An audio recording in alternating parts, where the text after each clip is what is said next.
Pranam Jai Jinendra. So today is 37th class of Sutra and Rahasya. और आज के class में will continue with the meaning of जय विराय स्तोत्र. तो लेट्स स्टार्ट विद मंगलाचरण.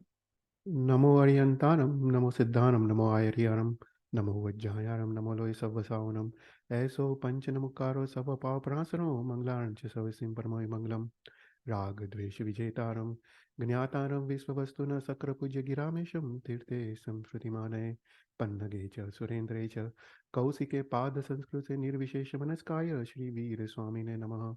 अज्ञानां तिमिरान्धानां ज्ञानजननी शलाकया नेत्र उन्मिलितमेन तस्मै श्रीगुरुवे नमः. सर्वरिष्टप्रणासाय सर्वभीष्टार्थदायिने सर्वलब्धिनिदानाय श्री गौतम स्वामिने नमः. ओंकार बिंदु संयुक्तम नित्यं ध्यायन्ति योगिना कामदं मोक्षदं चैव ओंकाराय नमो नमः. तो जय वीराय स्तोत्र ये सेकंड क्लास है. तो लेट्स ब्रीफली रिवाइज. हमने लास्ट क्लास में क्या देखा था. तो जय वीराय स्तोत्र में 6 गाथा है और हमने देखा कि प्रथम के 2 गाथा वो गंधर्व भगवान रचित है और बाकी की जो 4 गाथा है वो पूर्वाचार्य कृत है. ये जय वीराय स्तोत्र का दूसरा नाम है प्रणिधान स्तोत्र या प्रार्थना स्तोत्र. तो प्रणिधान स्तोत्र का अर्थ है, प्रणिधान का अर्थ है कि कोई भी क्रिया हम शुभ भाव पूर्वक जो क्रिया करते हैं, हम मन वचन काय के उपयोग के पूर्वक अपने अंतःकरण की शुद्धि पूर्वक जो क्रिया करते हैं उसको प्रणिधान क्रिया कहते हैं. तो ये स्तोत्र का नाम ही प्रणिधान स्तोत्र है. और दूसरा नाम है प्रार्थना स्तोत्र क्योंकि इस स्तोत्र में भगवान के पास हम प्रार्थना कर रहे हैं, भगवान के पास हम 13 चीजें मांग रहे हैं, तो इसलिए इसका दूसरा नाम प्रार्थना स्तोत्र है. तो इसका अर्थ ये हुआ कि ये स्तोत्र जब हम बोलते हैं तो उससे पहले, उससे पूर्व अपने अंदर, अपने हृदय में, अपने मन में धर्म के रंग से अपने भाव को भावित करना चाहिए. तभी जो ये स्तोत्र में जो मांगना है भगवान के पास वो मोक्ष लक्ष्य है, वो आत्मा के विकास के लिए है. तभी तभी जो भगवान के पास हम जो 13 चीजें मांग रहे हैं तभी वो प्राप्त होती है. तो हम ये जयविराय स्तोत्र हम चैत्य वंदन की क्रिया के वक्त बोलते हैं और हमने देखा कि ये चैत्य वंदन के अंत में आता है. राइट, स्टार्टिंग में हम भगवान का अष्ट प्रकारी पूजा करते हैं, द्रव्य पूजा करते हैं. उसके बाद हम सभी जीवों को क्षमापना करते हैं इर्यावय स्तोत्र के साथ. और उसके बाद हम नीचे बैठते हैं, तब हम विविध चैत्य वंदन के साथ, नमोस्तुनम स्तोत्र के साथ और विविध विविध प्रकार के स्तवनों के साथ अपने मन को भावित करते हैं. तो इसका रीजन ये है कि ये जय वीरा स्तोत्र बोलने से पहले अपना हृदय, अपना मन तन्मय होना चाहिए. और ये स्तोत्र बोलने से पहले हमको सोचना चाहिए कि ये जो भगवान के पास जो मांगना है, मुझे बस यही चीज चाहिए, मुझे कुछ और नहीं चाहिए.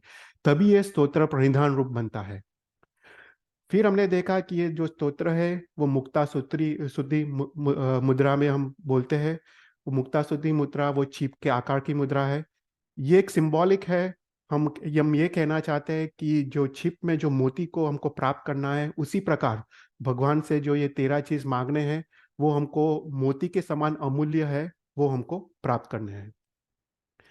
तो जय विराय स्तोत्र सबसे पहले जय विराय जगगुरु. हे वितराग परमात्मा, हे जगत गुरु परमात्मा, आपका जय हो. ये जय शब्द का काफी काफी अर्थ थे. ये जय जय शब्द उत्साह का सूचक है, मंगल का सूचक है, अपने भक्ति भाव का सूचक है. और जय शब्द द्वारा हम ये कहना चाहते हैं कि हे भगवान, आपका शासन जय पामो, आपका शासन विस्तार पामो. और जय शब्द द्वारा हम भगवान को हम अपने मन मंदिर में स्थापना कर रहे हैं, तो हम इससे भाव सानिध्यान प्राप्त कर रहे हैं. तो हम भगवान को अपने मन और हृदय में सबसे प्रथम स्थापना कर रहे हैं. और हम ये कहना चाहते हैं कि जहाँ पे वितरागता है वहाँ पे विजय है, जहाँ पे राग द्वेष है वहाँ पे पराजय है.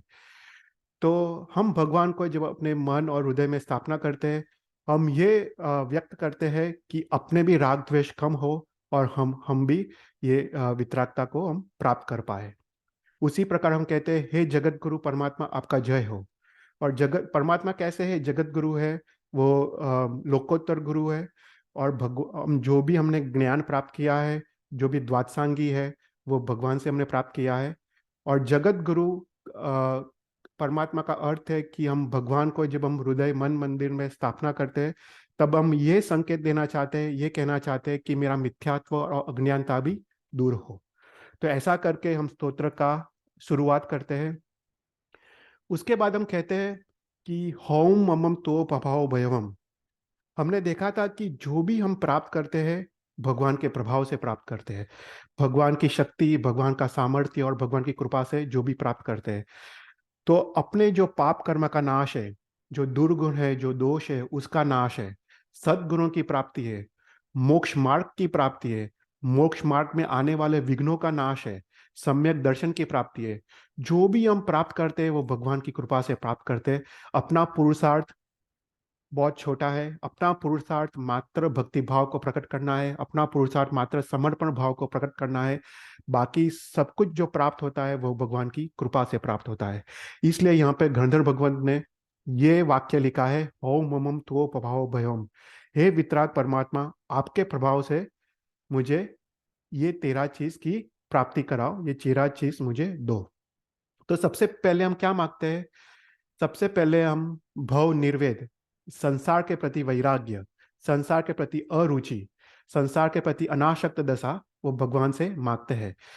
क्योंकि अपनी जो मोक्ष मार्ग की शुरुआत है, मोक्ष मार्ग का जो प्रथम स्टेप है वो वैराग्य है। शास्त्रकार लिखते हैं कि भव निर्वेद के बिना हम जो भी धर्म आराधना करते हैं वो संसार के लिए होती है, और भव निर्वेद की प्राप्ति के बाद हम जो भी धर्म आराधना करते हैं वो मोक्ष के लिए होती है। अपनी धर्म आराधना तभी सार्थक बनती है। इसलिए सम्यक दर्शन की प्राप्ति के लिए जो 5 गुण हैं उसमें एक गुण है भव निर्वेद।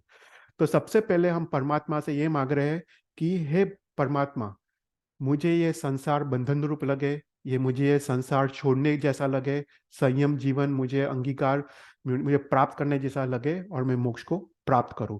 तो ऐसे ऐसे वैराग्य की प्राप्ति से हमारी धर्म की शुरुआत होती है और मोक्ष मार्ग की शुरुआत होती है। तो ये वैराग्य की प्राप्ति काफी कठिन है, काफी दुर्लभ है। इसलिए हम परमात्मा से मांगते हैं कि हे परमात्मा, आपकी कृपा से मेरे को ये उपशम भाव और वैराग्य की प्राप्ति हो। उसके बाद हम सेकंड स्टेप जो मांगते हैं वो है मार्ग अनुसारी जीवन। ये हम लास्ट क्लास में देख रहे थे। तो प्रथम अपने जब वैराग्य प्राप्त किया, अब जीव सोचता है कि ठीक है, मुझे संसार के प्रति अणगमा हुआ है, मेरे को संसार छोड़ने की इच्छा हुई है, तो अभी मैं कहाँ पे जाऊं, कौन से मार्ग पे चलूं? तो यहाँ पे भगवान कहते हैं, यहाँ पे गणधर भगवान कहते हैं कि हे जीव, तू वक्रता छोड़ के सरलता के मार्ग पे चल। तू ऐसे मार्ग पे चल जो तुम सदगति प्राप्त कर पाए और यावत मोक्ष गति प्राप्त कर पाए। तो ऐसे मार्ग को मार्गानुसारिता कहते हैं। मार्ग, मोक्ष मार्ग को प्राप्त करने वाला मार्ग, उसको मार्गानुसारिता कहते हैं। हमने लास्ट टाइम देखा था, ये जो मार्ग है वो एक प्रकार का है, 2 प्रकार का है, 3 प्रकार का है। ऐसे करके करिकाल सर्वज्ञ हेमचंद्राचार्य ने योग शास्त्र में 35 प्रकार का मार्ग बताया है और उसको मार्गानुसारी जीवन कहते हैं। तो हम ये मार्गानुसारी जीवन के बारे में देख रहे थे।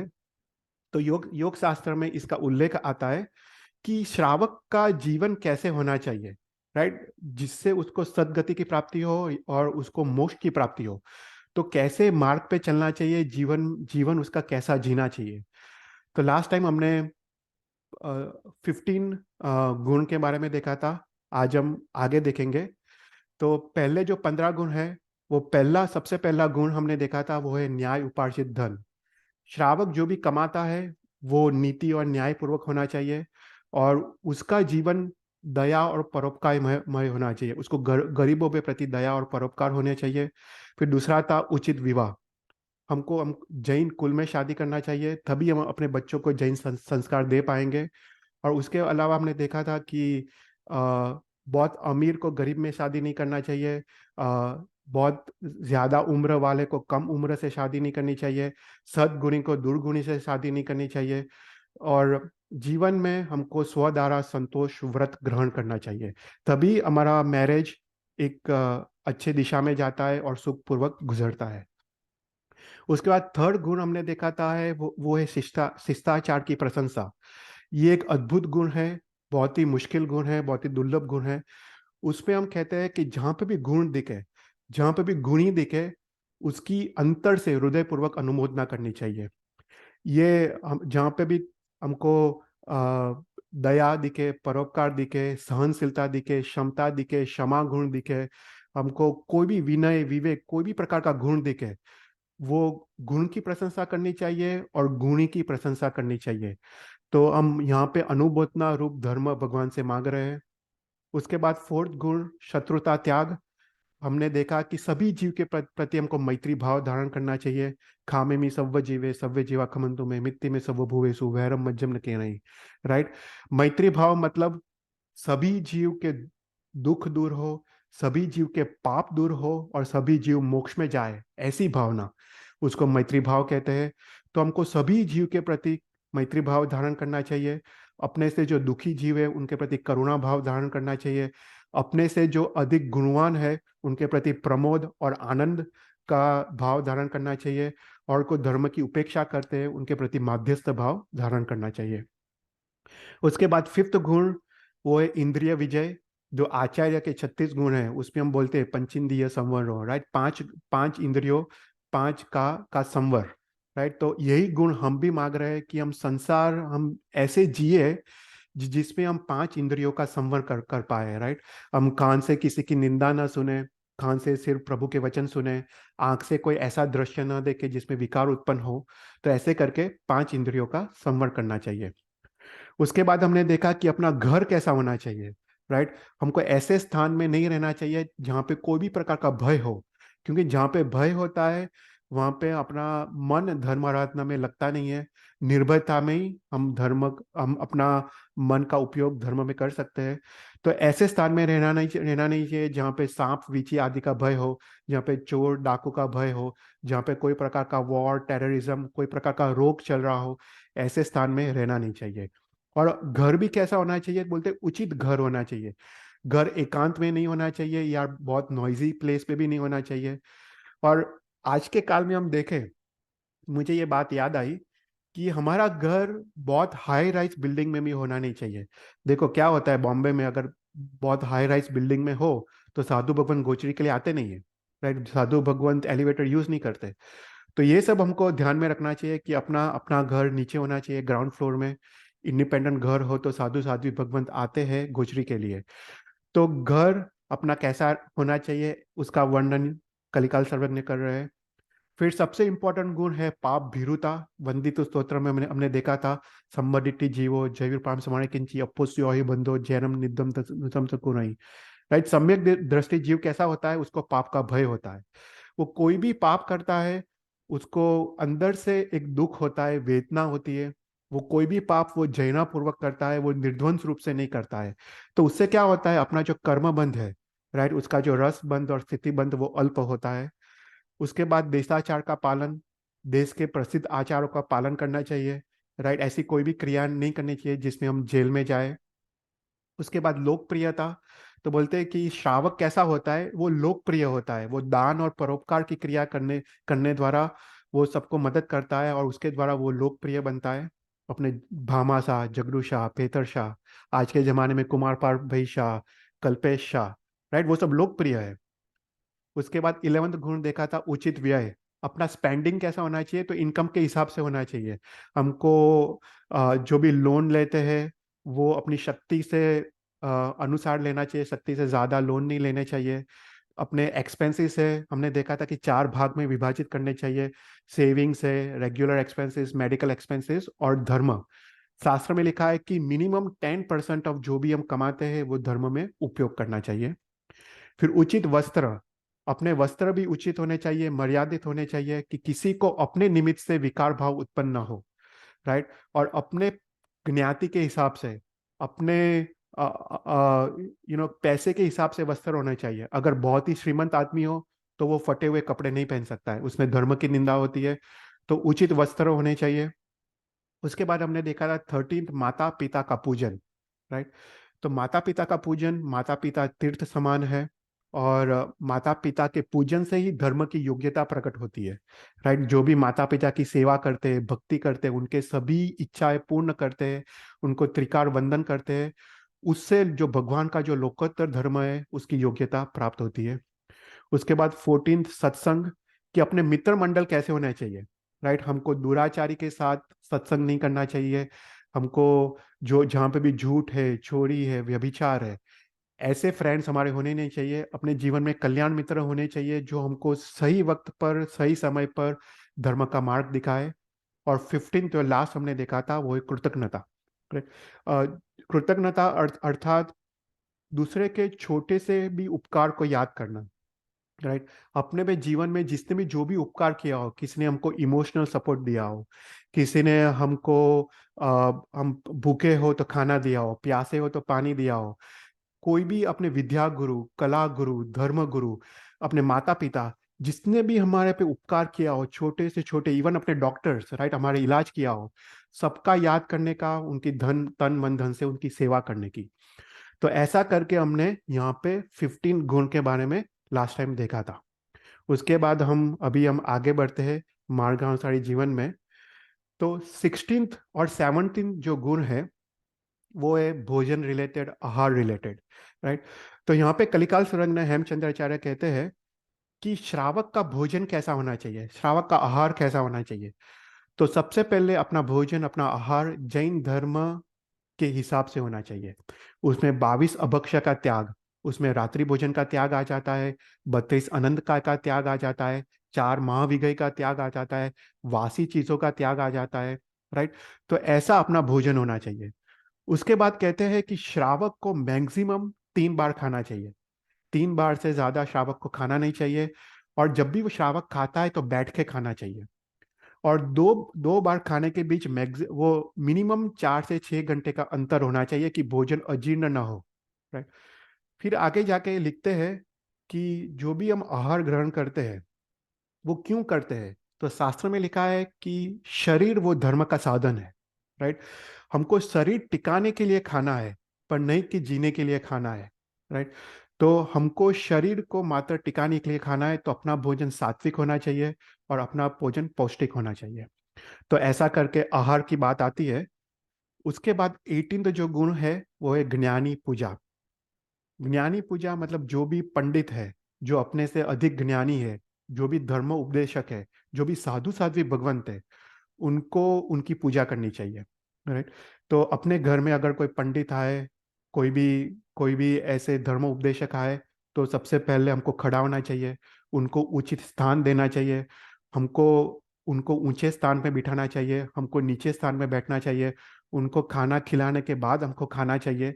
तो ये सब विवेक है। राइट। और उसके बाद जो साधु साध्वी भगवंत आए, उनको उचित वैयावच करनी चाहिए, उचित सुपात्र दान देना चाहिए। शास्त्र में लिखते हैं कि 7 दानों में सबसे उत्तम दान है वो है सुपात्र दान। और सम्यक दर्शन की प्राप्ति के लिए सबसे जो सरल मार्ग है वो है साधु की वैयावच या सुपात्र दान। अगर हम भगवान ऋषभ देव का जीवन चरित्र देखें, उसमें भगवान ऋषभ देव ने धरना सार्थवा के भव में गोचरी देते वक्त, सुपात्र दान देते वक्त उनको सम्यक दर्शन की प्राप्ति हुई। शालिभद्र को, राइट, छोटे से बच्चे को साधु भगवान को सुपात्र दान देते हुए सम्यक दर्शन की प्राप्ति हुई। तो सुपात्र दान ऐसी चीज है जिससे हमको सम्यक दर्शन की प्राप्ति होती है। और अगर सम्यक दर्शन अगर ऑलरेडी प्रकट हो गया हो तो सम्यक दर्शन की विशुद्धि होती है। तो हमको ज्ञानी जन की पूजा करनी चाहिए। फिर उसके बाद है 19th जो गुण है वो है निंदित कार्य का त्याग। तो जो भी कार्य लोक धर्म विरुद्ध हो, लोक विरुद्ध हो और देश विरुद्ध हो, ऐसे कार्य का त्याग करना चाहिए। तो धर्म विरुद्ध कार्य कौन से है? धर्म विरुद्ध कार्य है मदिरा का त्याग, मांस का त्याग, हिंसा का त्याग, इवन रात्रि भोजन का त्याग, अभक्ष्य का त्याग, किसी की निंदा का त्याग। राइट। वो धर्म विरुद्ध कार्य है। तो ऐसे धर्म विरुद्ध कार्य, जो भी कार्य से हमको राग द्वेष बढ़ते हो, जो भी कार्य से हमको दुर्गति की प्राप्ति हो, ऐसे कार्य का त्याग करना चाहिए। उसके बाद लोक विरुद्ध कार्य, लोक विरुद्ध कार्य कौन से है? तो दारू पीना, जुगार खेलना, शिकार में जाना, हंटिंग में जाना, या फिर पर स्त्री गमन करना, तो ये लोक विरुद्ध कार्य है। लोक विरुद्ध कार्य का भी त्याग करना चाहिए। और देश विरुद्ध कार्य, जो कार्य से जेल में जाना पड़े, शॉप लिफ्टिंग, चोरी, राइट, आदि, तो ऐसे इनकम टैक्स को छुपाना, राइट, वो सब देश विरुद्ध कार्य है। तो ऐसे देश विरुद्ध कार्य का भी त्याग करना चाहिए। उसके बाद 20 जो गुण है वो है भरण पोषण। भरण पोषण मतलब अपने जीवन में जो भी सहारे पे है, जो भी आश्रित है, जैसे अपने माता पिता अगर आश्रित हो, अपने पत्नी परिवार आश्रित हो, अपने नौकर चाकर अपने आश्रित है, पशु पंखी जो आश्रित है, उनकी उनकी टेक केयर करनी चाहिए, उनका भरण पोषण करना चाहिए। तो अपने नौकर चाकर को, राइट, अगर उनको पैसे की जरूरत हो तो पैसे देने चाहिए, और ये भी उदारता से देने चाहिए, प्रेम पूर्वक देने चाहिए। अगर उनको औषधि की जरूरत हो, अगर उसको शिक्षण के लिए एजुकेशन की जरूरत हो, कोई भी चीज की जरूरत हो, हमको उदारता पूर्वक प्रेम पूर्वक उनको देनी चाहिए। तो इसको बोलते हैं भरण पोषण। उसके बाद 21st गुण है वो है दीर्घ दृष्टिता। देखो कितना डिटेल में जाता है, देखो अपना जीवन कैसा होना चाहिए वो कलिकाल सर्वज्ञ योग शास्त्र में बता रहे हैं। तो ये मार्गानुसारी जीवन है जिससे हमको सदगति की प्राप्ति होती है। उसके बाद 21th गुण है वो दीर्घ दृष्टिता। राइट, श्रावक कैसा होता है, वो दीर्घ दृष्टि होता है। वो कोई भी कार्य करता है तो उसका एंड रिजल्ट सोचता है, उसका कॉन्सिक्वेंसेस सोचता है।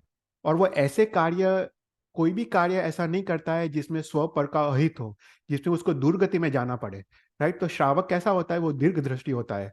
वो जैसे बिजनेस करता है, धंधा करता है, राइट, तो ऐसा बिजनेस करता है, ऐसा धंधा करता है जो वंदित स्तोत्र में लिखा है, राइट, इंगाली वर्षाड़ी भारी फोड़ी सुवज्जय कम्मम, राइट। तो ऐसे ऐसे नौकरी धंधा नहीं करता है जिससे उसको दुर्गति में जाना पड़े। तो ये दृढ़ दृष्टिता है। श्रावक दृढ़ दृष्टि होता है। वो अपने मन बल, वचन बल, काया बल और पैसे के बल का विचार करके वो कार्य का को वो स्टार्ट करता है। फिर उसके बाद 22nd जो गुण है वो है धर्म का श्रवण, स्वाध्याय। अपने जो 12 प्रकार के तप, 6 अभ्यंतर और 6 बाह्य और 6 अभ्यंतर, उसमें से सर्वोत्कृष्ट जो तप है वो है स्वाध्याय, वो अभ्यंतर तप है। यहाँ पे लिखते हैं कि श्रावक को जीवन में मिनिमम एक सामयिक करना चाहिए। सामयिक मतलब क्या, स्वाध्याय, राइट। हम लास्ट में बोलते हैं ना, इच्छाड़ी इच्छाड़ी भुवन पसाय करी, सज्जाय संदेश आओ। सज्जाय मतलब क्या, स्वाध्याय, राइट। तो सामयिक मतलब स्वाध्याय। तो मिनिमम 48 मिनट्स तक हमको स्वाध्याय करना चाहिए। तो स्वाध्याय हमने देखा 5 प्रकार के हैं, वाचना, पूछना, परावर्तना, अनुप्रेक्षा और धर्मकथा, राइट। वाचना मतलब गुरु भगवान की वाणी सुनना, उनके प्रवचन सुनना या शास्त्र अभ्यास करना, उसको वाचना कहते हैं। फिर पूछना मतलब उसमें जो क्वेश्चंस उठे उसको पूछना और अपने डाउट्स को सॉल्व करना, उसको पूछना कहते हैं। फिर परावर्तन मतलब जो भी हमने पढ़ा है, जो भी सुना है, उसको रिपीट करना, याद करना, परावर्तन करना। अनुप्रेक्षा मतलब डीप में जाना, चिंतन में जाना। और धर्म कथा मतलब जो भी त्रिसष्टि सलाह का महापुरुष है उनकी धर्म कथा सुनना। जो जो भी आचार्य भगवान थे, सम्रादित्य महाकथा, राइट, जैन रामायण आदि कथा सुनना, उसको धर्म कथा कहते हैं। तो 5 प्रकार के स्वाध्याय मिनिमम 48 मिनट तक करना, उसको धर्म श्रवण कहते हैं। उसके बाद 23rd जो गुण है श्रावक का वो है दया। तो श्रावक कैसा होता है, वो दयावान होता है। देखो सम्यक दर्शन के 5 गुणों में एक है अनुकंपा, राइट। संवेग, निर्वेद, आस्तिक्य, सॉरी, उपसंभाव, संवेग, निर्वेद, आस्तिक्य और अनुकंपा। अनुकंपा मतलब दया, राइट। तो श्रावक कैसा होता है, वो दयावान होता है। वो मरते हुए जीव को बचाता है, उसको अभयदान देता है।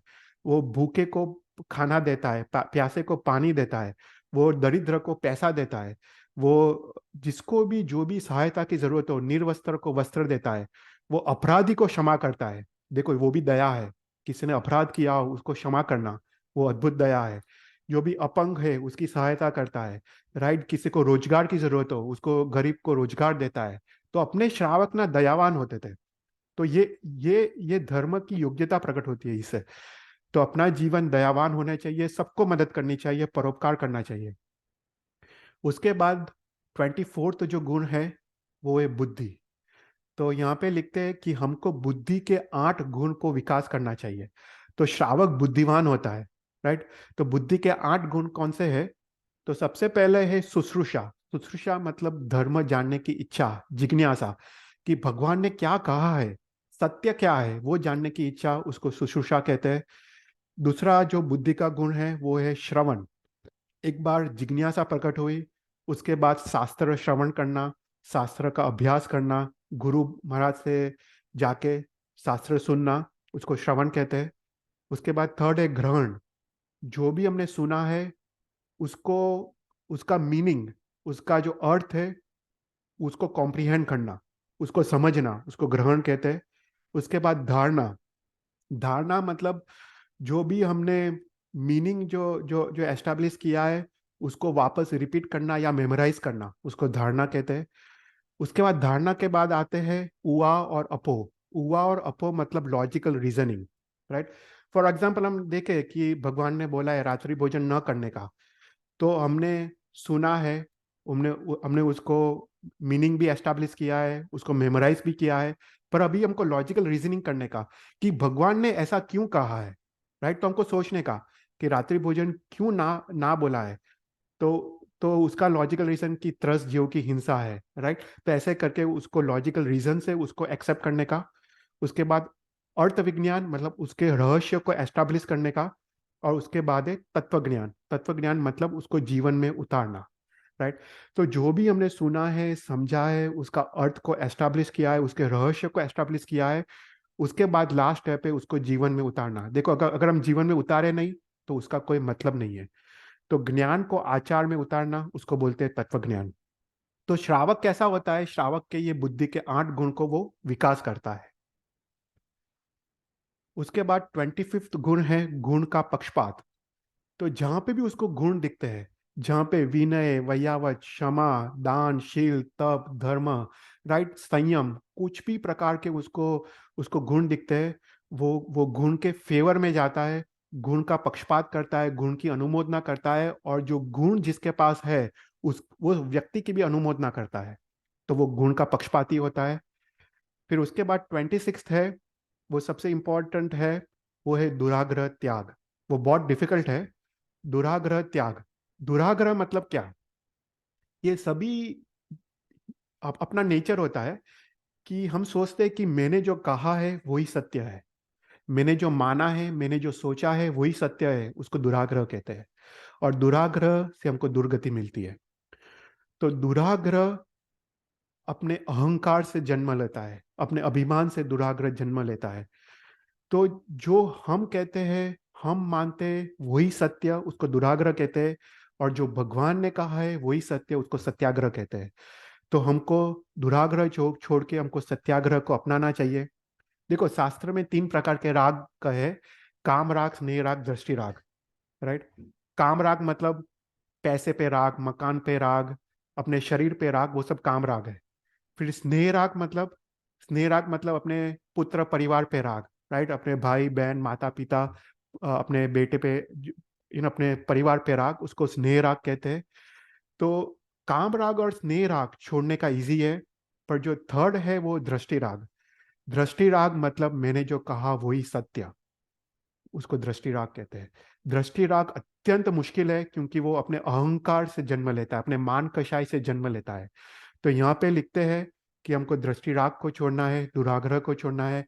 क्योंकि जो भी दुराग्रह करता है वो व्यक्ति दूसरे की निंदा करते हैं, दूसरे लोग उसकी निंदा करते हैं, उसके कारण कषाय उत्पन्न होते हैं और उसके कारण वो दुर्गति में जाता है। तो हमको यहाँ पे हम भगवान से मांग रहे हैं। हम भगवान को कहते हैं कि आपकी शक्ति से, आपकी कृपा से, आपकी सामर्थ्य से मेरे को दुराग्रह का त्याग करने की शक्ति मिले। उसके बाद 27th गुण है वो है ज्ञानार्जन। तो हमने देखा स्वाध्याय। तो स्वाध्याय में 48 मिनट्स में स्वाध्याय करना है, शास्त्र का अभ्यास करना है। पर यहाँ पे एक स्टेप आगे कहते हैं कि हमको नए नए शास्त्र का भी अभ्यास करना है, नए ज्ञान का भी रोज अभ्यास करना है। तो बोलते हैं कि अपना जीवन कैसा होना चाहिए कि एटलीस्ट 10, 15, 20 मिनट्स तक हमको नया ज्ञान एक्वायर करना चाहिए रोज। तो उसको बोलते हैं ज्ञानार्जन। उसके बाद 28 है सेवा भक्ति। सेवा भक्ति one of the very important गुण है। तो सेवा भक्ति में 2 चीज आ जाती है। एक है साधु साध्वी भगवंत की वैयावच, और दूसरा है साधर्मिक भक्ति, राइट। तो शास्त्र में लिखा है कि सम्यक दर्शन की प्राप्ति के लिए ये 2 चीज सबसे सरल मार्ग है। साधु साध्वी की वैयावच करना या साधर्मिक भक्ति करना, इन दोनों से हमको सम्यक दर्शन की प्राप्ति होती है। तो वैयावच को शास्त्र में अप्रतिपातिक गुण कहा है। एक शब्द आता है अप्रतिपातिक गुण। अप्रतिपातिक गुण मतलब ऐसा गुण जो हमको जब प्रकट होता है, वैयावच का गुण, कि वो गुण हमको मोक्ष तक ले जाता है। वो गुण कभी भी नाश नहीं होता है, कोई भी भव में नाश नहीं होता है, क्योंकि ये जो गुण है वैयावच का, वो अपने अहंकार के नाश से प्रकट होता है। देखो हम वैयावच कैसे कर पाए, हम जब अहंकार का नाश करें तभी किसी की सेवा कर पाए ना। तो अपने अहंकार से नाश होने वाला जो गुण है वैयावच, वो अप्रतिपाती गुण है, वो पुण्यानुबंधी पुण्य कराता है और उसको यावत मोक्ष तक ले जाता है। तो यहाँ पे बोलते हैं कि 5 प्रकार के, सॉरी 6 प्रकार के साधु साध्वी भगन की वैयावच करनी चाहिए। उसमें आचार्य, उपाध्याय, ग्लानी है जो वृद्ध है, तपस्वी है, नए दीक्षित है, ऐसा करके 5 प्रकार के साधु भगवान की वैयावच करनी चाहिए। और दूसरा है साधर्मिक भक्ति। साधर्मिक को, अपने समान धर्म वाले को, जैन धर्म वाले को सभी प्रकार से मदद करनी चाहिए। उनको पैसा चाहिए तो पैसा, शिक्षण चाहिए तो शिक्षण, उनको जो भी चाहिए हर एक प्रकार की मदद करनी चाहिए। और इसको दान नहीं कहते, हम उसको भक्ति कहते हैं। हम साधर्मिक की भक्ति करते हैं, साधर्मिक का दान नहीं करते। तो हमको साधर्मिक की भक्ति करनी चाहिए। और ये 2 क्रिया द्वारा हमको सम्यक दर्शन की प्राप्ति होती है। और अगर सम्यक दर्शन प्राप्त हो गया हो तो सम्यक दर्शन की शुद्धि होती है। उसके बाद नेक्स्ट 29th जो गुण है वो एक त्रिवर्ग सदान। तो त्रिवर्ग मतलब हम, जैसे हम प्रैक्टिकली अभी हम बात करते हैं कि अपना जीवन कैसा होना चाहिए, वर्क लाइफ बैलेंस होना चाहिए। यहाँ पे वर्क लाइफ बैलेंस की बात नहीं है, यहाँ पे 3 चीजों की बैलेंस की बात है। यहाँ पे धर्म भी आता है, राइट।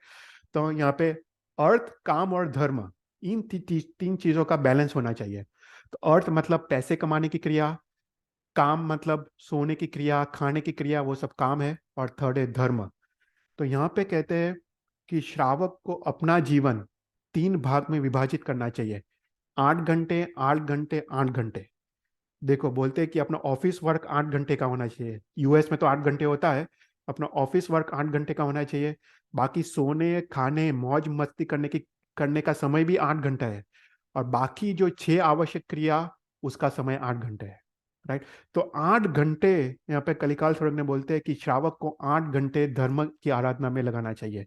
उसमें सामयिक, सुबह शाम का प्रतिक्रमण, राइट, चैत्य वंदन, गुरु वंदन, जो भी 6 आवश्यक क्रिया है उसको अवश्य करनी चाहिए। तो उसको बोलते हैं त्रिवर्ग साधन।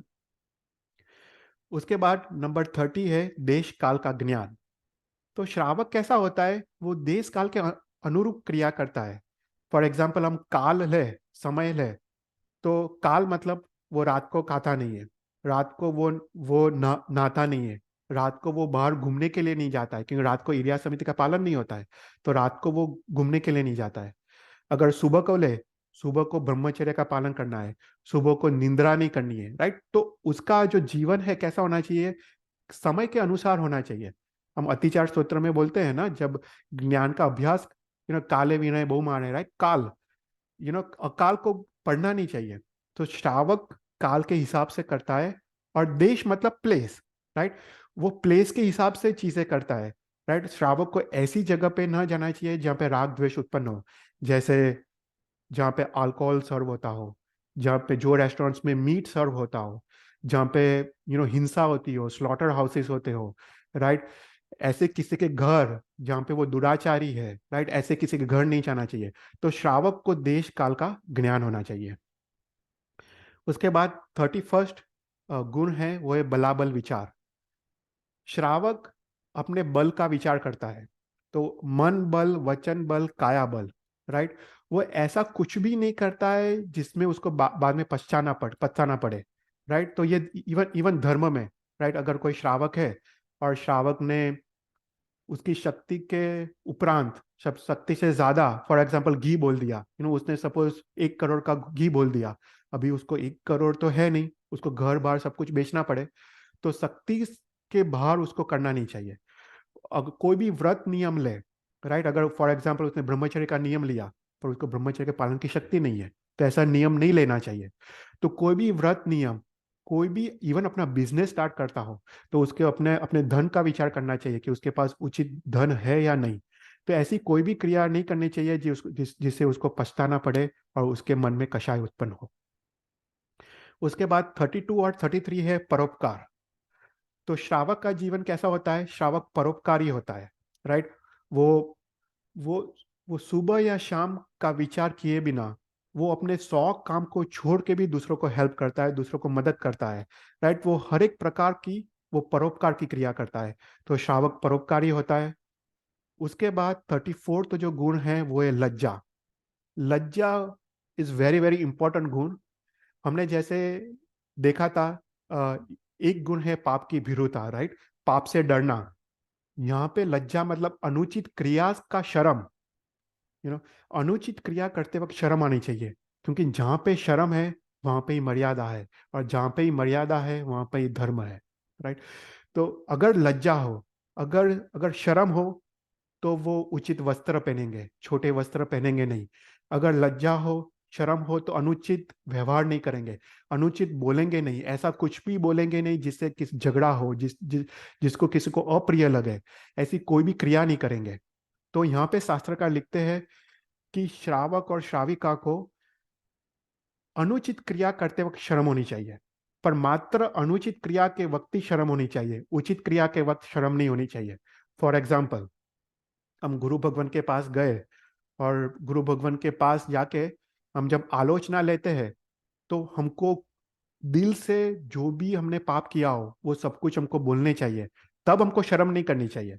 जैसे लक्ष्मणा साध्वी ने शर्म की, राइट। उनके 84 उत्सर्पिणी अवसर्पी काल, 84 काल चक्र उसके उसके बढ़ गए, एकमात्र शर्म के कारण। तो उचित क्रिया में कोई भी शर्म नहीं करनी चाहिए। अगर तुम दान करो, परोपकार करो, कुछ भी उचित क्रिया करो, तुम आलोचना करो, उसमें कोई भी प्रकार की शर्म नहीं होनी चाहिए। और जब अनुचित क्रिया करो, राइट, किसी की निंदा करो, चोरी करो, जुगाड़ करो, दारू मदिरा पियो, कोई भी अनुचित क्रिया करो, उसमें शर्म होनी चाहिए। ये अद्भुत गुण है श्रावक का। और लास्ट जो गुण है वो है सौम्यता। सौम्यता मतलब शांत स्वभाव। श्रावक कैसा होता है? धीर होता है, गंभीर होता है, प्रशांत होता है। उसका अर्थ यह है कि कोई भी सिचुएशन आए, कोई भी परिस्थिति आए, फॉर एग्जाम्पल उसके शरीर में रोग आए, तो वो समतापूर्वक, शांतिपूर्वक उसको एक्सेप्ट करता है, राइट। वो अपना वेदनीय कर्म का उदय को मानता है। किसी ने उसके साथ गलत किया, तो अपने कर्म को उदय को मानता है, वो शांत रहता है, सभी परिस्थितियों को वो मात्र एक्सेप्ट करता है समतापूर्वक। तो वो प्रशांत होता है। तो प्रशांत शांत होना भी एक अद्भुत गुण है। तो ऐसे करके हम भगवान से क्या मांग रहे हैं, राइट। सबसे पहले हमने क्या मांगा? भव निर्वेद, इस संसार के प्रति वैराग्य उत्पन्न हो, और ये मोक्ष मार्ग का प्रथम स्टेप है। उसके बाद हमने हमने मार्गानुसारी जीवन मांगा। मार्गानुसारी जीवन में हमने इतने सारे चीजें मांगे। अपना जीवन कैसा होना चाहिए? तो दया, परोपकार युक्त होना चाहिए, विनय विवेक होना चाहिए, हमको माता पिता गुरुजन की पूजा करनी चाहिए, हमको जहाँ पे भी गुण दिखे वो गुण और गुण की हृदयपूर्वक अनुमोदना करना चाहिए, हमारा स्वभाव शांत होना चाहिए, हमको पाप का डर होना चाहिए, अनुचित क्रिया का शर्म होना चाहिए, दुराग्रह का त्याग, अभिमान का त्याग, मान का त्याग, 5 इंद्रियों पे विजय, राइट। ये मोक्ष मार्ग है, ये मार्ग का जीवन है। तो यहाँ पे हम सेकंड चीज भगवान से कहते हैं कि हे भगवान, आपकी सामर्थ्य से, आपकी कृपा से मुझे ये शब्द शक्ति मिले कि अपना जीवन मार्गानुसारी हो, और मैं सदगति की, यावत मोक्ष की प्राप्ति कर पाऊं, राइट। कोई कोई क्वेश्चंस?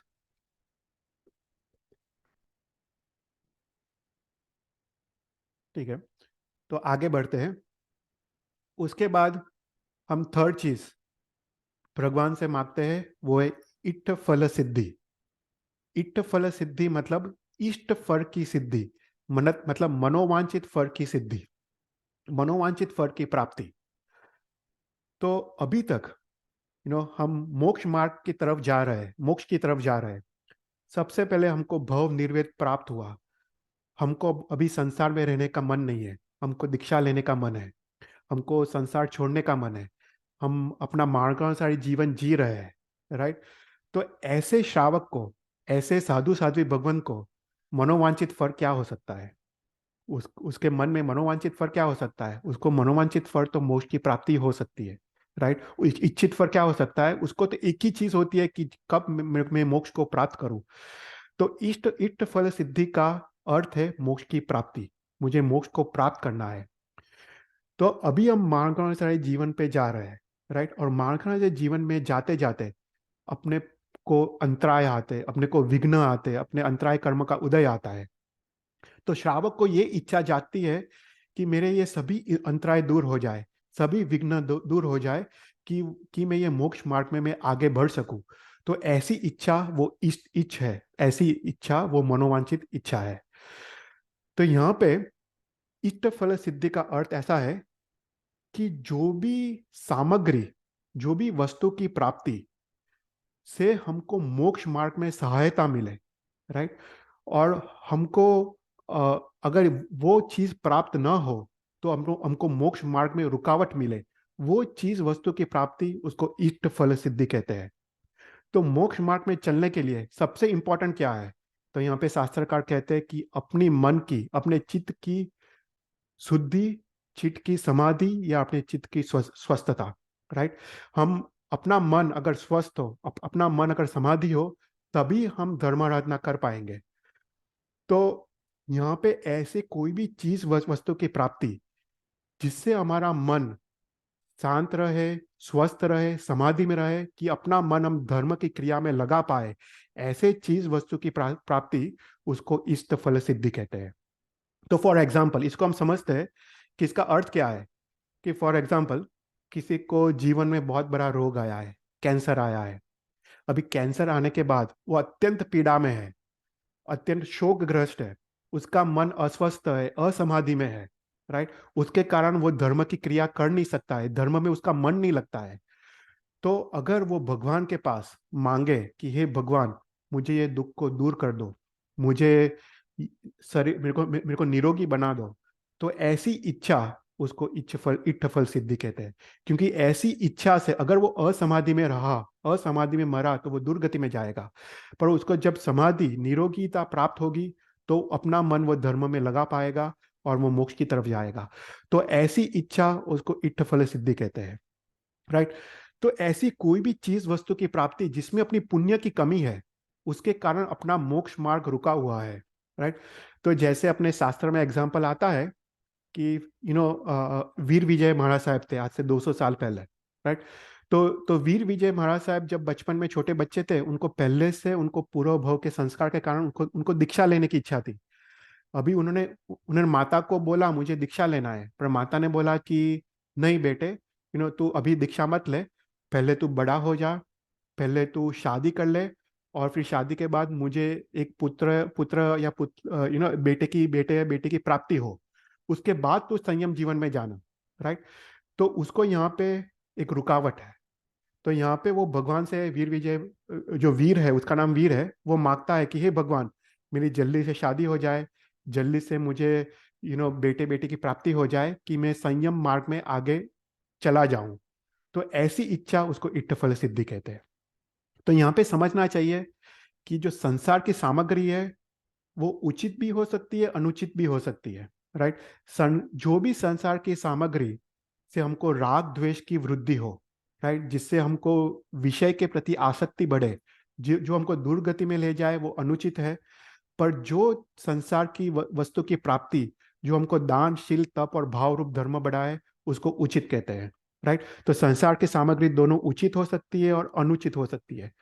तो यहाँ पे जो जीव है, जिसने भव निर्वेद प्राप्त किया हो, जिसने जो मोक्ष मार्ग में चल रहा हो, उसको कोई भी प्रकार में जीवन में उसको खामी है, अगर वो अत्यंत निर्धन है, राइट, वो अपने परिवार का वो खाना भी नहीं दे सकता है, तो अगर वो भगवान को मांगे कि हे भगवान, तुम मुझे जीवन निर्वाह के लिए एटलीस्ट थोड़ा बहुत धन दे दो, कि मैं अपना मन धर्म की आराधना में लगा पाऊं, तो ऐसी इच्छा, उसको इष्ट फल सिद्धि कहते हैं। वो मांगने के योग्य है, राइट। क्योंकि अल्टीमेटली वो उसको मोक्ष मार्ग की तरफ ले जाती है।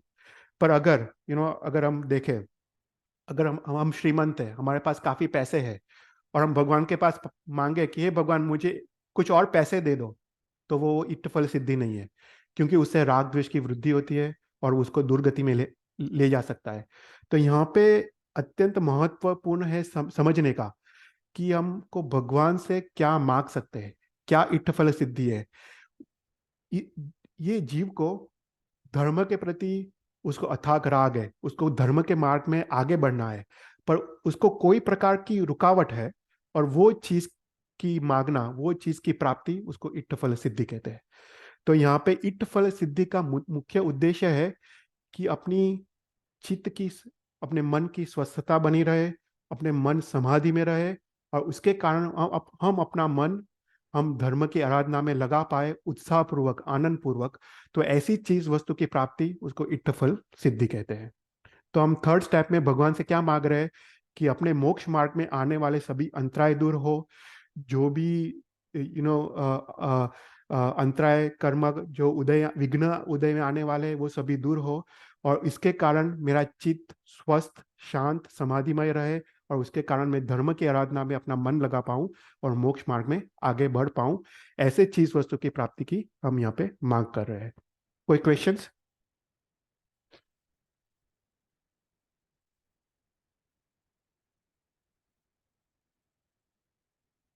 उसके बाद फोर्थ फोर्थ हम क्या मांग रहे हैं?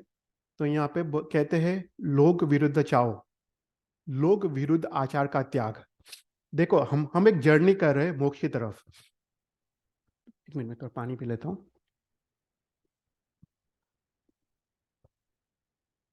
तो हम सोचते हैं सबसे पहले हमको संसार के प्रति राग द्वेष टूटे, राइट, संसार के प्रति वैराग्य प्राप्त हुआ। उसके बाद हम मोक्ष मार्ग में आगे बढ़े।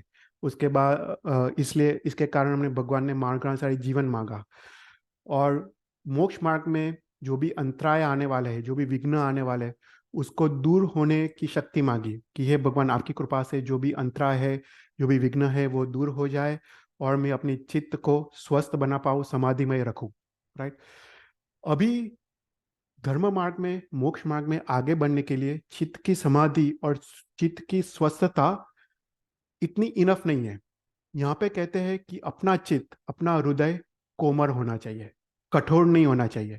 तो इसलिए हम अब जो फोर्थ चीज जो मांग रहे हैं वो कहते हैं कि भगवान, आपकी कृपा से मैं लोक विरुद्ध आचार का त्याग कर पाऊं।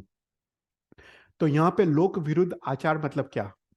तो यहाँ पे कहते हैं कि ऐसा कोई भी क्रिया, ऐसा कोई भी अनुचित क्रिया कि जिससे दूसरे के मन में कोई भी प्रकार का द्वेष उत्पन्न हो, क्रोध उत्पन्न हो, कोई भी प्रकार का उद्वेग हो, कोई भी प्रकार के कषाय उत्पन्न हो, ऐसे सभी अनुचित क्रिया का त्याग।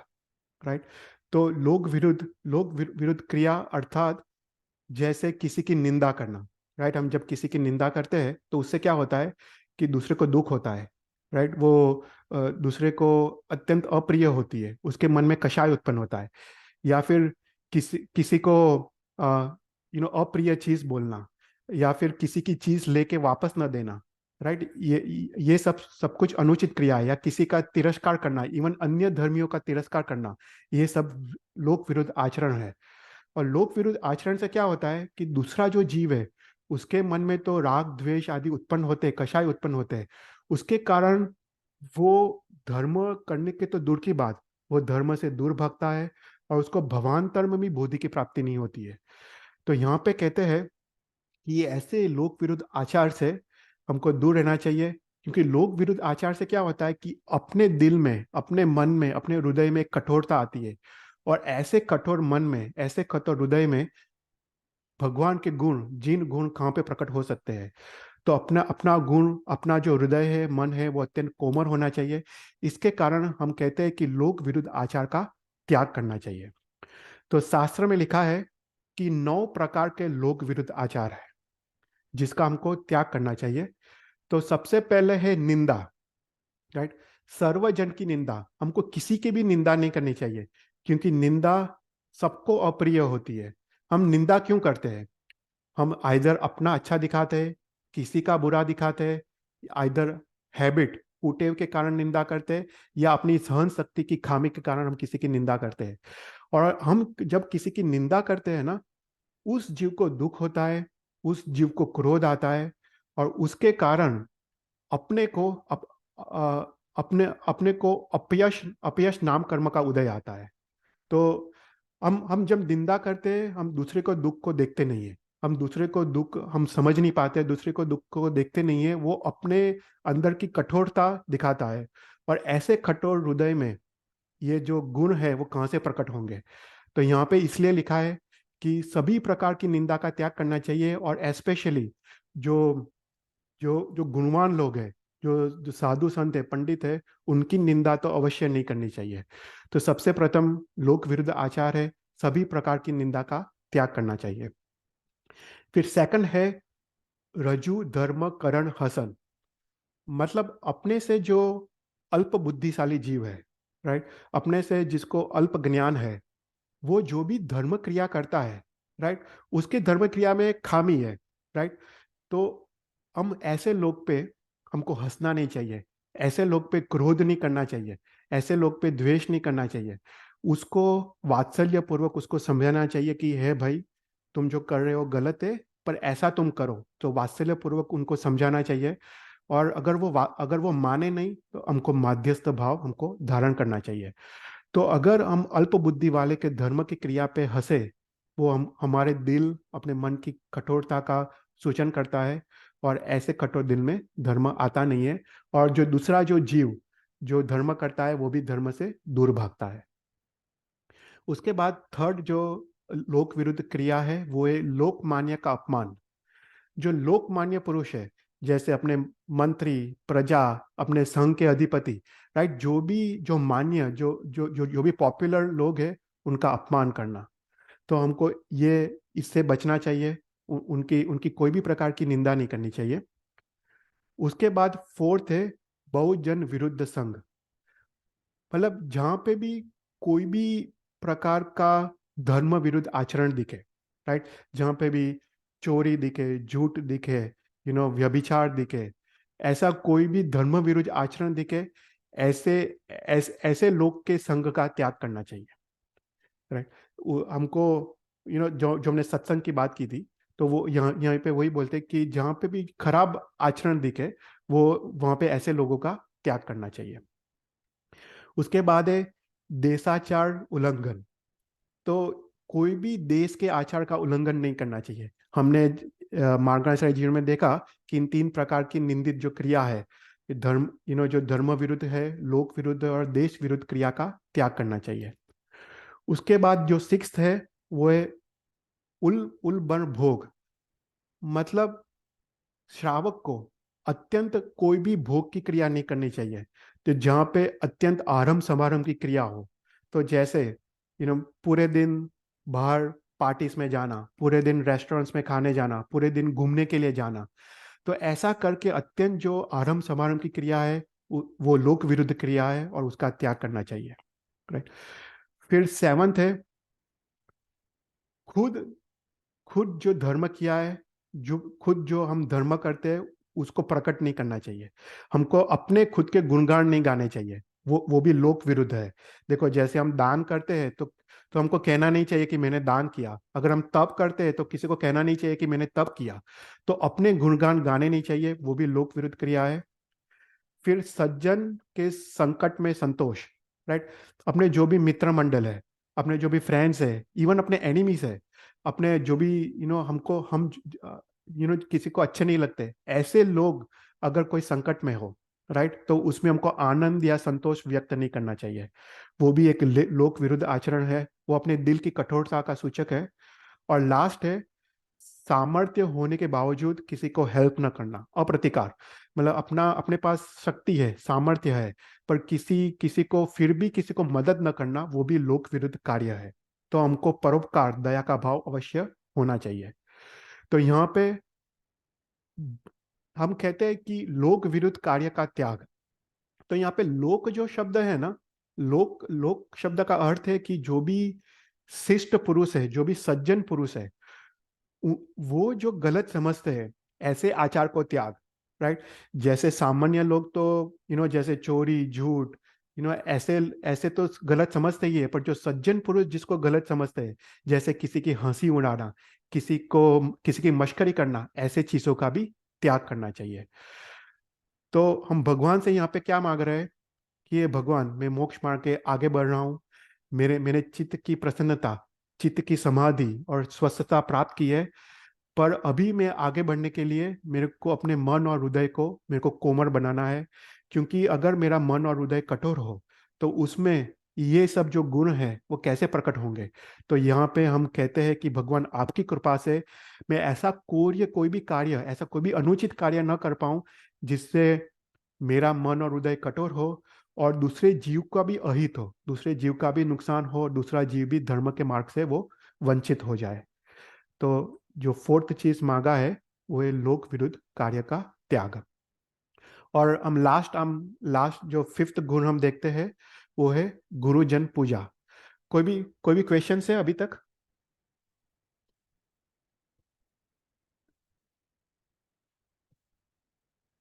तो फिफ्थ चीज हम भगवान से जो मांग रहे हैं वो है गुरुजन की पूजा, राइट। तो अभी तक हमने जो भगवान से मांगा, राइट, हमको वैराग्य की प्राप्ति हुई, हम मानकर सारे जीवन पे चल रहे हैं, और मानकर सारे जीवन में जो भी अंतराय है, जो भी विघ्न, वो भी भगवान की कृपा से दूर हो गए हैं। उसके बाद अपना अपने चित्त स्वस्थ हुआ है, अपना मन और हृदय कोमल हुए हैं। अभी मोक्ष मार्ग में आगे बढ़ने के लिए सबसे जो इम्पोर्टेंट गुण है वो है विनय गुण, राइट। हमारे पास अगर विनय ना हो तो हम मोक्ष मार्ग में आगे नहीं बढ़ सकते। इसलिए हम भगवान से यहाँ पे ये मांग रहे हैं कि मेरे अंदर विनय गुण को प्रकट हो। तो गुरुजन पूजा का अर्थ क्या, कि गुरुजन की पूजा। तो यहाँ पे गुरुजन अर्थात क्या? तो गुरुजन मतलब अपने माता पिता की पूजा, अपने जो धर्म गुरु है जिसने हमको सम्यक ज्ञान दिया है उनकी पूजा। उसके बाद जो अपने विद्या गुरु है, जो भी शिक्षक है कॉलेज में स्कूल में, उनकी पूजा। जो भी अपने कला गुरु है, जिसने भी कोई भी प्रकार की हमको कला सिखाई है, उनकी पूजा। उसके बाद अपने वडिल बंधु है, अपने ज्ञाति के बड़े भाई है, उनकी पूजा। तो ये सब गुरुजन की पूजा। इवन अपने जो भी धर्म उपदेशक है उनकी पूजा। तो ये गुरुजन पूजा से क्या होता है कि गुरुजन पूजा से हमको विनय गुण प्रकट होता है। अपने अंदर जो मान कषाय है, जो अभिमान है, वो नाश होता है। अपने अंदर जो स्वार्थ की वृत्ति है वो भी नाश होती है। और हमको जो यहाँ पे इस संसार में जो प्रत्यक्ष उपकारी है, अपने माता पिता, अपने गुरुजन जो प्रत्यक्ष उपकारी है, उनकी पूजा से जो लौकिक धर्म है, अ, ये लौकिक धर्म है। तो ये लौकिक धर्म से भगवान के लोकोत्तर धर्म की योग्यता प्रकट होती है, राइट। जो अपने प्रत्यक्ष उपकारी माता पिता या गुरुजन की पूजा नहीं करते हैं, उनका विनय सेवा भक्ति नहीं करते, तो उनको भगवान की पूजा का उसको उनको विशेष लाभ नहीं मिलता है। तो यहाँ पे लिखा है कि इस लौकिक धर्म से लोकोत्तर धर्म की हमको आत्मा की योग्यता प्रकट होती है, हमारे अंदर विनय गुण प्रकट होता है। तो यहाँ पे गुरुजन पूजा तीन प्रकार की है। एक है विनय, दूसरा है सेवा, और थर्ड है भक्ति। तो सबसे पहले विनय। तो विनय अर्थात जो भी गुरुजन है, राइट, अपने घर पे वो आए, तो सबसे पहले शास्त्र में लिखा है कि उनको 3 बार हमको नमन, उनको वंदन करना चाहिए। उनके पैर 3 बार, त्रिकार वंदन की बात है, अपने माता पिता को, अपने गुरुजन को। तो त्रिकार हमको उनके पैर छूने चाहिए, त्रिकार उनको वंदन करना चाहिए।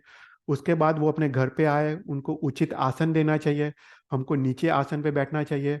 उनको खाने के बाद हमको खाना चाहिए। वो अगर बात कर रहे हो तो हमको बीच में बोलना नहीं चाहिए, वो विनय है, राइट। वो उनकी हर एक बात को हमको सुननी चाहिए। अगर जो भी बात धर्म के विरुद्ध ना हो, वो सभी बात हमको सुननी चाहिए। हमको संसार की हर एक क्रिया उनको पूछ के करनी चाहिए। इवन धर्म की कोई भी हमको कार्य है उनको पूछ पूछ के करना चाहिए। उनके गुणगान गाने चाहिए, उनकी कोई भी प्रकार की निंदा नहीं करनी चाहिए। तो उसको हम बोलते हैं विनय गुण। उसके बाद है सेवा। सेवा मतलब उनको कोई भी चीज़ की ज़रूरत हो, उनको अगर पैसे की ज़रूरत हो, वस्त्र की ज़रूरत हो, रहने के लिए स्थान की ज़रूरत हो, उनको लेने रखने ले जाने की ज़रूरत हो, तो ऐसा कोई भी प्रकार की उनको ज़रूरत हो, कोई भी प्रकार की उनकी इच्छा हो, वो उनको पूर्ण करनी चाहिए। उसको बोलते हैं सेवा। और थर्ड बोलते हैं भक्ति। भक्ति अर्थात उनका आदर करना चाहिए, उनका बहुमान करने चाहिए, उनके लोगों के समक्ष उनके गुणगान गाने चाहिए। उनके कोई भी दोष हो वो सभी दोष को छुपाने चाहिए। और अगर वो क्रोध करे, अगर वो अपने पे क्रोध करे, तो वो क्रोध को भी हमको समतापूर्वक हमको उनका आदर करना चाहिए।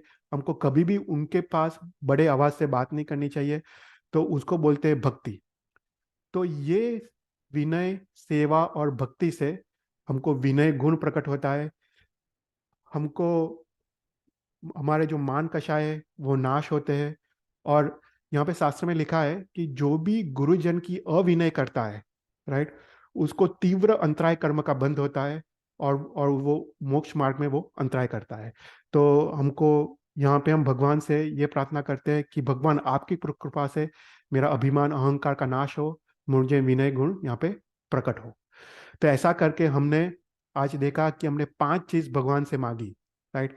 सबसे पहले भव निर्वेद, उसके बाद मार्गदर्शी जीवन, उसके बाद इष्ट फल सिद्धि, मतलब मार्ग में आने वाले अंतरायों का नाश, अपने चित्त की स्वस्थता, उसके बाद लोक विरुद्ध आचरण का त्याग, उसमें हमने अपने चित्त अपने मन और हृदय को कोमल बनाया।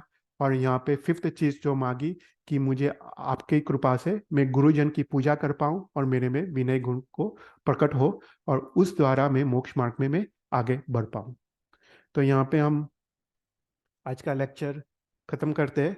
और कोई भी क्वेश्चंस हो तो यू कैन आस्क।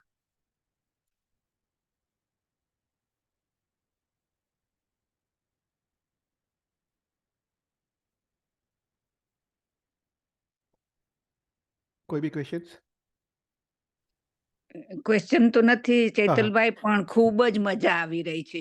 આમ સિમ્પલ છે પણ કેટલું બધું કરવાનું છે અને કેટલું સરળ ને સરસ છે, એટલે બહુ જ મજા આવી રહી છે. સરસ સરસ. હા, ઘણું ડીપ પણ છે. હા, મતલબ ડીપ છે પણ સિમ્પલ પણ છે. સિમ્પલ પણ છે એક સિમ્પલ રીતે. છે, હા, સિમ્પલ પણ છે. ઇઝીલી સમજાઈ જાય ને ઇઝીલી છે તે ઉપયોગમાં લઈ શકાય. हाँ, उपयोग में ले सका। मेन तो आज वस्तु है। એટલે जयवीराय स्तोत्र मैंने देखा, राइट, कि ये स्तोत्र इतना इंपॉर्टेंट है ना कि हम कोई भी धर्म क्रिया करें तो हमको भगवान के पास यही मांगना है। देखो, गंधर्व भगवान ने हमको दिया है ये स्तोत्र, और हमको ये स्टेप्स है, राइट। सबसे पहले हमको भगवान के पास जाके मांगना है कि भगवान मुझे वैराग्य दो, राइट। फिर उसके बाद मांगना है कि मुझे मार्गदर्शी जीवन दो, कि मुझे ये अच्छे जो गुण है, दया, परोपकार, राइट, इंद्रिय पर विजय, ये सब मेरे को गुण दो। फिर उसके बाद हमको मांगना है कि मुझे सभी अंतराय कर्म दूर हो, राइट, कब सभी विघ्न। तो ये हम एक एक एक पाथ है मोक्ष का, राइट। तो यहाँ पे हमको एग्जैक्ट हमको क्लैरिटी मिलती है कि हमको भगवान के पास जाके क्या मांगना है। भगवान की पूजा भी करें, राइट, हमको ये मांगना है भगवान की पूजा करते वक्त, राइट। हम कोई भी धर्म आराधना करें, हमको भगवान के पास ये मांगना है। और हमको सोचना है कि और हमको सोचना है कि ये हमको भगवान की कृपा से ही प्राप्त होगा, ये सोचना है। ऐसा नहीं कि हमको मांगना है, हमको ये सोचना है कि ये भगवान आपकी कृपा से ही, राइट, एको की शुभ भाव और तीर्थंकर प्रदान, अपने अंदर एक शुभ भाव भी प्रकट होता है, वो तीर्थंकर का कृपा से प्राप्त होता है। तो ये सब गुण तो तीर्थंकर के प्रभाव से ही प्राप्त होगा ना। हमको कहाँ से वैराग्य प्राप्त होगा? पॉसिबल ही नहीं है, राइट। तो भगवान की कृपा से ही हमको वही मांगना है कि भगवान मेरे पे कृपा करो, और कि आपके सामर्थ्य से मेरे को ये सब गुण प्रकट हो, राइट। तो उस प्रकार से भाव से मांगना है। ખરેખર બચેતલી બહુ જ ડિટેલમાં અને સરસ હતું. ખરેખર સિમ્પલ અને તોય ડિટેલમાં પણ એટલે એટલે આપણને આમ એવું થાય કે આમાં આખી મેથડ બતાવી છે. બાકી તો એવું થાય કે ભગવાનની પાસે માંગી લઈએ કે મારી કર્મની નિર્જરા થઈ જાય અને મોક્ષ પ્રાપ્તિ થઈ જાય. ના ના. પણ એ એટલું સહેલું નથી, અને એના માટે કયા સ્ટેપ્સ છે એ એકચ્યુઅલી અહીંયા ક્લિયરલી બતાવ્યા છે, રાઈટ, કે આ એક્ઝેક્ટલી બધું માગો અને પછી એ તમને મળી જશે એમ, એટલે કાઇન્ડ ઓફ. Right right. કારણ કે આપણે શું કરતા હોઈએ, ભગવાન પાસે જઈને આપણે કહીએ કે કર્મની નિર્જરા કરાવો, કે મુझे સમ્યક દર્શન આપી દો, રાઈટ. પણ એવું નથી. બરાબર છે, મતલબ એ બધું સારું જ છે, એ બધું સારું જ છે. પણ આમાં તો આખી મેથડ બતાવી છે, રાઈટ, કે તમે મોક્ષે કેવી રીતે જવાય, કે તમે ફર્સ્ટ સ્ટેપ જ શું છે, રાઈટ. તમે ફર્સ્ટ સ્ટેપ જ ના હોય, ભવ નિર્વેદ ના હોય, અને તમે કહો કે મને મોક્ષ આપો, રાઈટ, ક્યાંથી થવાનું? એટલે એ આમ સખત ડિટેલમાં આપ્યું છે આ. એકદમ ડિટેલમાં, એટલે છે આખું ક્લિયર થઈ જાય પિક્ચર આપણું. ચોક્કસ છે, સરસ. ओके, हाँ, तो आप एक मंगलाचरण कर दिए। नमो हरियंतारम, नमो सिद्धारम, नमो आयर्यरम, नमो उज्जायनम, नमो लोय सवसारम, ऐसो पंचन मुखारो सब पाव प्राणसो मंगलान च सवसिम प्रमय मंगलम जीन आज्ञा विरुद्ध गुलावित इच्छा विनो। Thank you. Thank you.